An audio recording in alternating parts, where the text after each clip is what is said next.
নমস্কার, TV9 বাংলা ডিজিটালে আপনাদের সঙ্গে আমি দিশা। আজ বাংলায় নববর্ষের আনন্দের জোয়ার, তো অন্যদিকে সন্ধ্যায় পাঞ্জাব কিংসের বিরুদ্ধে তাদেরই ঘরের মাঠে খেলতে নামছে কলকাতা নাইট রাইডার্স। আর এই ম্যাচকে নিয়ে রয়েছে একাধিক ইকুয়েশন। আজ চালিয়ে খেলার এই পর্বে সেই সমস্ত ইকুয়েশন নিয়ে কথা বলবো। আজ আমার সঙ্গে আরও একবার বিশিষ্ট ক্রীড়া সাংবাদিক প্রান্তিক দেব। প্রান্তিকদা, আমি ডাইরেক্ট টপিকে যাচ্ছি। আমরা গত মরশুমের আইপিএলের দিকে যদি তাকাই, সেখানেও কেকেআর ভার্সেস পাঞ্জাব কিংস আমরা পেয়েছি।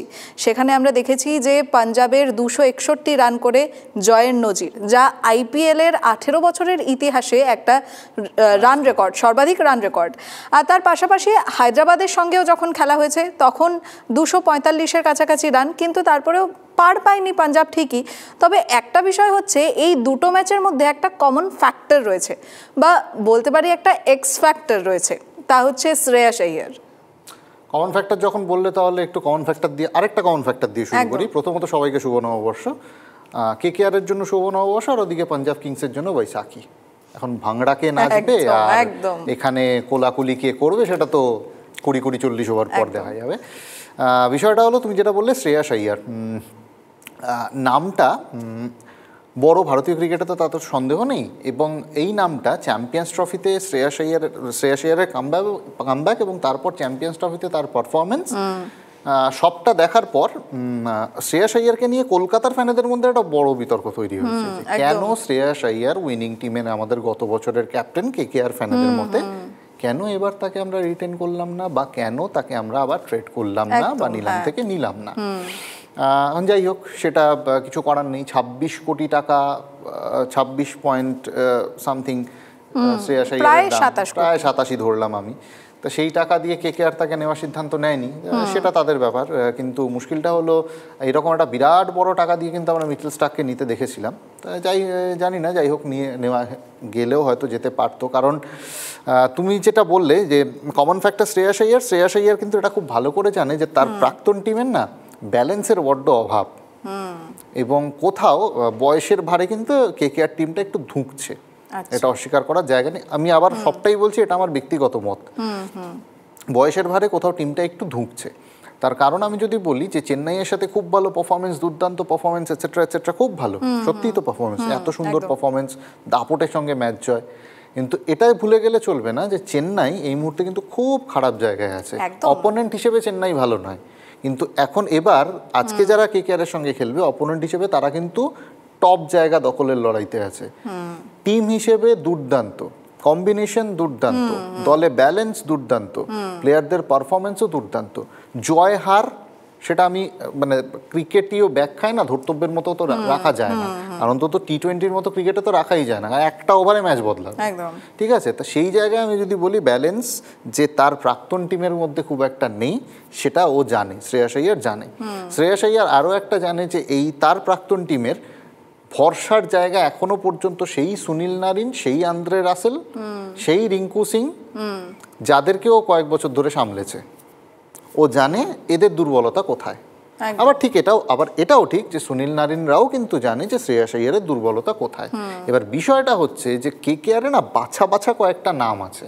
যেমন আমি যদি ধরে নিই, Sunil Narine, Rinku Singh, Andre Russell, Venkatesh Iyer, এই নামগুলোকে কাউন্টার কিভাবে করতে হয় সেটা শ্রেয়াস আইয়ার জানে। এবার কেকেআরের ক্ষেত্রে সমস্যাটা কোথায় হবে, শ্রেয়াস আইয়ারের বর্তমান টিমে না কাউন্টার প্রতি পদে পদে করতে হবে।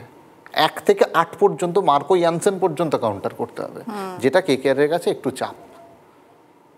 প্রত্যেকে ভালো ফর্ম, ভালো বোলিং করছে, ঠিক আছে, কিন্তু না কোথাও 1-2 6 ম্যাচের রং বদলে দেয়। তো তাই সুনীল নারিনি যে 2 6 খাবে না কেউ বলতে পারে না। কোথাও আমি আবার বলছি, এটা আমার একদম ব্যক্তিগত মত, সুনীল নারিন অনেক বেশি প্রেডিক্টেবল এখন। ও কি করতে চলেছে সেটা এখন প্লেয়াররা আগে থেকে প্রেডিক্ট হওয়াটা খুব স্বাভাবিক। এতদিন ধরে খেলছে, আজ থেকে খেলছে না সুনীল নারিন, তো হওয়াটা খুব স্বাভাবিক। তো সেই জায়গায় শ্রেয়াস আইয়ার জানে, ওর নিজের ফর্ম নিয়েও যথেষ্ট কনফিডেন্ট, খুব খোলা মনে পারফর্ম করছে। কোথাও ওই যে লম্বা প্রাইস ট্যাগ, সেই প্রাইস ট্যাগের তো একটা বড় বোঝা, সেই প্রাইস ট্যাগের বোঝাটা ঋষভ পান্ত কে আমরা কিন্তু এখনো দেখিনি। মানে প্রথম পর্বে তো বেশ কয়েকটা ম্যাচের পর সবাই বলছিল 27 কোটি, ঋষভ পান্ত এখনো 27 রান করতে পারলো না। তো যাই হোক, সেটা পার করে এসছে। শ্রেয়াস আইয়ারের মধ্যে কিন্তু সেটা নেই। শ্রেয়াস আইয়ার অলমোস্ট 27 কোটি, 26.75, তো 27 কোটি অলমোস্ট আমি ধরে নিতে পারি। শ্রেয়াস কিন্তু ফার্স্ট ম্যাচ থেকে পারফর্ম করছে। তা ওই যে একটা প্রেশার থাকে, প্রাইস প্রেশার, সেই প্রাইস প্রেশারটা কিন্তু বেরিয়ে এসছে ওটা থেকে। আর আগের ম্যাচটা তোমার গত সিজনের ম্যাচের যদি কথা বলো, তাতে কেকেআর টিমের একটা বদল হয়েছে, সেটা হচ্ছে শ্রেয়াস আইয়ার বেরিয়ে গেছে, বড় বদল। পাঞ্জাব টিমটা কিন্তু অনেক বদল হয়েছে। পাঞ্জাব পুরো টিম ফেলে দিয়ে একদম খোল নলচে বদলে নতুন টিম তৈরি করেছে। তো কেকেআরের কাছে টাফ ব্যাটেল। মানে শ্রেয়াস আইয়ারকে আমি যদি এখানে চরিত্র হিসেবে দাঁড় করিয়ে বলি, শ্রেয়াসের প্রাক্তনের, শ্রেয়াসের এক্সের কাছে বড় চ্যালেঞ্জ, আর বর্তমানে শ্রেয়াস যার সঙ্গে আছে বা যাদের সঙ্গে আছে তাদের কাছে কাজটা তুলনায় একটু ইজি। তো শ্রেয়সকে নিয়ে কথা হচ্ছে, নারিনকে নিয়ে কথা হচ্ছে, তো সেরকম দেখতে গেলে পাঞ্জাবের অস্ত্রাগারের দিকে যদি তাকাই, সেখানেও তো চাহাল রয়েছে, অন্যদিকে আবার কেকেআরে বরুণ চক্রবর্তীও রয়েছে। দেখো, অস্ত্রাগারে সব অস্ত্রই মজুদ আছে। আমি যদি শুধু নাম দেখি, শুধু নামগুলো দেখি একটার পর একটা, আমি যদি ধরো কেকেআর দিয়ে শুরু করি, ওপেন করছে Sunil Narine, Quinton de Kock, 3 নম্বরে আজিঙ্ক্য রাহানে, 4 নম্বরে রঘুবংশী, 5 নম্বর তারপর ভেঙ্কটেশ আইয়ার, বা ব্যাটিং অর্ডার যদি চেঞ্জ হয়, 6 নম্বর রিঙ্কু সিং, 7 নম্বর আন্দ্রে রাসেল। এই নামগুলো যদি শুধু নামগুলো পড়ি, পাশের স্কোরগুলোকে বাদ দিয়ে ফেলে দিই আমি, তাহলে কিন্তু যে কোনো সময় ভয় ধরানো একটা টিম। কিন্তু আসল কাজটা তো পারফরমেন্স। সেই জায়গাটায় কোথাও কনসিস্টেন্সির ভীষণ অভাব। উল্টো দিকে এই নামগুলো যখন আমি পড়তে শুরু করব, সব থেকে প্লাস পয়েন্টের জায়গাটা দেখো, প্রভ সিমরনকে রিটেন করেছিল, শশাঙ্ক সিংকে রিটেন করেছিল পাঞ্জাব, বাকি গোটা টিমটা ফেলে দিয়েছিল, দিয়ে আবার নতুন করে টিমটা গোছায়। এই যে দুজনকে রিটেন করেছিল, এই দুজন পারফর্ম করছে, একজন টপ অফ দ্য অর্ডারে, একজন মিডল অর্ডারে। তার সঙ্গে প্রিয়াংশ আরিয়া বলে একজন প্লেয়ারকে নিয়ে আসা হয়েছে, ইনভেস্ট করেছে জুনিয়র ট্যালেন্টের ওপর। সেক্ষেত্রে কেকেআর এই জুনিয়র ইনভেস্টমেন্টের জায়গাটা অনেক কম। অঙ্কুশ রঘুবংশী একমাত্র। কেকেআর জুনিয়র ইনভেস্ট করেছিল রিঙ্কু সিং এর পেছনে, রিঙ্কু এখন স্ট্যাবলিশড একজন ক্রিকেটার। আফটার রিঙ্কুকে জায়গাটা নেই। তো সেই জন্য এরা আরো অনেক বেশি ভয়ঙ্কর পাঞ্জাব, এই জন্য কারণ প্রিয়াংশ আরিয়া, প্রভ সিমরন এরা ওপর টপ অর্ডারটা খেলে যাওয়ার পর তারপর আসছে এক্সপিরিয়েন্স প্লেয়ারদের পালা। কিন্তু কেকেআরকে শুরু থেকে এক্সপিরিয়েন্স দিয়ে শুরু করতে হয়, সেসব দিয়ে এক্সপিরিয়েন্সে শেষ করতে হয়। T20 বলে তো ইয়াংদের খেলা, ইয়াংদের খেলাটা, ইয়াংস্টারদের থাকাটা, এক্সপিরিয়েন্স অবশ্যই থাকতে হবে। ডাগ আউট ক্যাপ্টেন্সি তো আমরা দেখলাম রোহিত শর্মার, তো এক্সপিরিয়েন্স অবশ্যই থাকতে হবে, কিন্তু তার সঙ্গে ইয়াং ব্লাড থাকাটা খুব দরকার। যেমনটা ওই যে ডাগ আউট ক্যাপ্টেন্সিতে আমি মানে মুম্বাইয়ে নমন ধীরের ভূমিকাটা আমি ভুলতে পারি না। দেখে মনে হবে তো কিছুই করলো না, কিন্তু যেই সময় যেই ক্যাচগুলো নিয়েছে, যেই থ্রোগুলো করেছে, সেটাও কিন্তু একটা তরুণ প্লেয়ারের পক্ষে যথেষ্ট। তো আমি আবার ঘুরে ফিরে কোথাও একটু ট্র্যাকের বাইরে চলে যাচ্ছে। যাই হোক, তো কেকেআরের শুধু নামগুলো আছে, এই নামগুলোকে পারফরমেন্স সঠিক সময় সঠিকভাবে হচ্ছে না। একমাত্র আজিঙ্ক্য রাহানে আমি হয়তো দেখতে পাচ্ছি যে এই বয়সে এসেও পারফর্ম করছে, বাকিদের পারফরমেন্সে না কোথাও আজকে ভালো কালকে খারাপ, আজকে ভালো কালকে খারাপ। এবার এই কয়েকটা নামের মধ্যেই যেহেতু এই টিমটা ঘোরাফেরা করছে, তাতে ওর হাতে অপশনটার সংখ্যাটাও কমে আসছে দিন দিন। কিন্তু উল্টো দিকে পাঞ্জাব কিন্তু অনেক বেশি ডেঞ্জারাস এই জায়গাটা দিয়ে, কারণ ওরা একজন পারফর্ম করবে না, আরেকজন করে দিয়ে চলে যাবে। আর সেই পারফরমেন্সটা লম্বা পারফরমেন্স, 8 নম্বর পর্যন্ত ব্যাটিং করতে পারে, 6 থেকে 7টা বোলার চোখ বুজে খেলাতে পারে, ওর কাছে অপশন অনেক বেশি। কেকেআর সেখানে অপশনের জায়গাটা খুব লিমিটেড। একদমই। তো সেই ক্ষেত্রে কেকেআরের কথা যখন হচ্ছে, কেকেআরের মধ্যে এবার আরেকটা নাম কিন্তু বড্ড বেশি ঘোরাফেরা করছে, অনরিক নকিয়ার।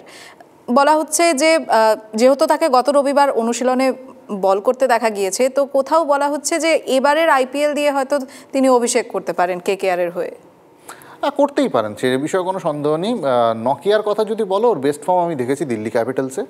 দিল্লি ক্যাপিটালসে ও যখন খেলছিল নকিয়া, তখন ওর বেস্ট ফর্মের মধ্যে ছিল। তার ওর সঙ্গে খুব যদি ভুল না করি রাবাডা, দুজনেই ছিল একসঙ্গে, এবং ওদের কি বল, ঈশান্ত শর্মাও সেই টিমটায় ছিল যদি খুব আমি ভুল না করি। তো ওই টিমটায় না নকিয়ার যে ফর্মটা ছিল, আমি তোমাকে আগের দিন স্বামীর ক্ষেত্রে একটা জিনিস বলছিলাম, কোনো পেস বোলার বা জফরা আর্চারের ক্ষেত্রে পেস বোলার চোটে যাওয়ার পর তার কামব্যাকটা না খুব ডিফিকাল্ট হয়। তো নকিয়া চোট পাওয়ার পর, নকিয়া চোট পাওয়ার আগের নকিয়া, চোট পাওয়ার পর নকিয়ার মধ্যে অনেক পার্থক্য আছে। তো সেই জায়গায় ভরসা করে ওকে কতটা খেলাতে চাইবে আমি জানি না। পারফরমেন্স হ্যাঁ, এখন এক্সপিরিয়েন্স প্লেয়ার একজন, জানে কতটুকু পারফর্ম করতে হয়, কি করতে হয় না করতে হয়। এদেরকে নতুন করে শেখানোর কিছু থাকে না, বলার কিছু থাকে না। এক্সপিরিয়েন্সটা আনতে পারে, কিন্তু সেই এক্সপিরিয়েন্স দিয়ে তো হবে না, পারফরমেন্সটাও লাগবে। তো সেই পারফরমেন্সে কতটা নকিয়া সফল হবে আমার হয়তো একটু সন্দেহের জায়গা থাকলেও থাকতে পারে। হ্যাঁ, আবার যেটা তোমায় বলছিলাম একটু আগে, যে কেকেআরের হাতে অপশন কম, তো তাই ঘুরিয়ে ফিরে তাকে ব্যবহার করতেই হবে। স্পেন্সার জনসন যখন খুব একটা দাগ কাটতে পারেনি, বোলার তো চাই। একদমই। তো সেক্ষেত্রে কি নকিয়াকে কোনোভাবে রিপ্লেসমেন্ট হিসেবে কেকেআর মাঠে নামাতে পারে? নামাতেই পারে। এই ইম্প্যাক্ট প্লেয়ারের রুল খেলার টি-20 মানে আইপিএল এবং টি-20 মেজাজটাই তো বদলে দেয়। তো ইম্প্যাক্ট প্লেয়ারের হিসেবটায় সবাই মানে বলতে পারো সোজা কথায় নাকানি চোবানি খেয়ে যায়। তা সেই জায়গায় ইম্প্যাক্ট প্লেয়ার হিসেবেও আসতে পারে, ফার্স্ট 11-এও থাকতে পারে, সে বিষয়ে কোনো সন্দেহ নেই। কিন্তু আমার ব্যক্তিগত মত, ইম্প্যাক্ট প্লেয়ারের জায়গাটা ওর ক্ষেত্রে কম। 4জন প্লেয়ার যদি থাকে, 4জনের 4জনকে দিয়ে মানে 4জন বিদেশির মধ্যে একজনকে বসিয়ে নিতে হবে। এবার আমার 3টে বিদেশি অলরেডি পাকা, কুইন্টন ডিকক পাকা, আন্দ্রে রাসেল পাকা, সুনীল নারিন পাকা। আমি এদের খেলাবো, আমার কাছে আর কোনো অপশন নেই। তো সেই জায়গায় ওকে সুপার সাব হিসেবে ইউজ করবে নাকি ফার্স্ট 11-এ রেখে এমনিই খেলাবে, সেটা দেখার। খেলাটা যখন হবে মাঠের মধ্যেই, তো একটু নজর আমরা মাঠের দিকেও দিই। যেমনটা বলা হচ্ছে যে মুলানপুরে আমরা জানি খেলাটা হচ্ছে, সেখানে মহারাজা স্টেডিয়াম। তো বলা হয় যে মাঠটা এমন কিছু বড় নয়, তো সেই ক্ষেত্রে রানও খুব কম ওঠে। তো কোথাও আমার প্রশ্নটা হচ্ছে গিয়ে যে কোথাও কি কেকেআর তাদের যে 3 স্পিনাররা রয়েছেন তাদেরকে নামানোর রিস্কটা নেবে নাকি নেবে না? দেখো, নিতেই হবে, উপায় নেই, অপশন নেই, নিতেই হবে। আর স্পিনাররা ছোট মাঠ হোক বড় মাঠ হোক, কি বললো মানে ওই আবার একটা কমেন্ট্রির কথা বলি, কমেন্ট্রিতে আকাশ চোপড়ারা মাঝে মধ্যেই কথা বলে, জিগরা দিখাও। ঠিক আছে, মানে যে ভয় না পেয়ে মার খাওয়ার ভয়ে, কারণ যুজবেন্দ্র চাহেল যে উল্টো দিকে পাঞ্জাবে খেলবে, সে কিন্তু এবার খুব একটা সফল নয় এখনো পর্যন্ত। তার কারণ অনেকেই এটা বলছেন যে বোলাররা তো মার খায়, ওই আগে যেমন বলছিলাম যে আইপিএল বা টি-20-তে বোলারদের জন্মই হয়েছে মার খাওয়ার জন্য। তো যাই হোক, বোলাররা মার খায়। যুজবেন্দ্র চাহেল অন্যান্য সময় না ভীষণ অ্যাটাকিং বোলার। যদি ছোট মাটি ফ্যাক্টর হতো তাহলে চিন্নাস্বামীতে যুজবেন্দ্র চাহেল আইপিএলের হাইয়েস্ট উইকেট টেকার হতো না। চিন্নাস্বামীতে এত বড় একটা সময় কাটানোর পর পসিবল হতো না। বিষয়টা হচ্ছে সাহসকে দেখাবে, ব্যাটসম্যানকে কতটা রিড করতে পারবে, কে কতটা ফ্লাইট দিয়ে ব্যাটসম্যানকে প্রয়োজনে 4-6 খাওয়ার পর 2টো উইকেট তোলার ক্ষমতা কার আছে, সাহসটা কে দেখাতে পারবে। তুলনায় এই জায়গাটায় কোথাও আমি বলবো যুজবেন্দ্র চাহেলের একটু অ্যাডভান্টেজ থাকবে, কারণ থাকা উচিত, তার কারণ সাহস দেখানোর ক্ষমতা আছে। যদিও এবারের আইপিএল এখনো পর্যন্ত সেই সাহসটাও দেখায়নি। সবাই বলছে ভীষণ ডিফেন্সিভ বোলিং করছে। এদের ক্ষেত্রে বরুণ চক্রবর্তী বলো, সুনীল নারিন ক্ষেত্রে বলো, এদের দুজনের বোলিংয়ের স্টাইলটাই না, এটা মিস্ট্রি স্পিনার জাতীয়। এদের স্টাইলটা একটু অন্যরকম। এদের এগেনস্টে ব্যাটসম্যানকে সাহস দেখাতে হয়। এরা যতটা সাহস দেয়, কারণ কোন বলটা কি আসবে, কোথায় রাখবে, এটা গেস করা যায় না। যুজবেন্দ্র চাহেল আমরা প্রত্যেকে জানি লেগ স্পিনার, কিন্তু বরুণ চক্রবর্তীর কোনটা লেগ স্পিন হবে, কোনটা ফ্লিপার, কোনটা গুগলি, কোনটা ক্যারাম বল, এটা প্রেডিক্ট করা যায় না। ওই জন্য এদেরকে বলাই হয় মিস্ট্রি স্পিনার। ঠিক আছে, এরা 6টা বল 6 রকম স্পিন করায়। তো প্রান্তিকদা, আমাদের সময় একেবারেই শেষ, বাধ্য হয়ে তোমাকে ধন্যবাদ জানাতে হচ্ছে। তাহলে এবার যেটা বলতে হচ্ছে, কেকেআর ছাড়ার পরে শ্রেয়াস আইয়ার এই প্রথম তার এই দলের বিরুদ্ধেই মাঠে নামতে চলেছে। অন্যদিকে আজকের সন্ধ্যায় বীর জারার আরও একবার সাক্ষাৎ দেখতে চলেছে আইপিএল। তার পাশাপাশি রাহানেরা চাইবেন ব্যাক টু ব্যাক 2টো ম্যাচ জিতে নিতে, আবার অন্যদিকে পাঞ্জাব চাইবে তার গত ম্যাচের ধাক্কাটা সামলে এবারের ম্যাচের জয় দিয়ে ট্র্যাকে ফিরতে। তাহলে দেখা যাক আজ সন্ধ্যায় কি হয়। আইপিএল সংক্রান্ত বাকি সমস্ত খুঁটিনাটি ডিটেলসের জন্য চোখ রাখুন TV9 বাংলা ডিজিটালে।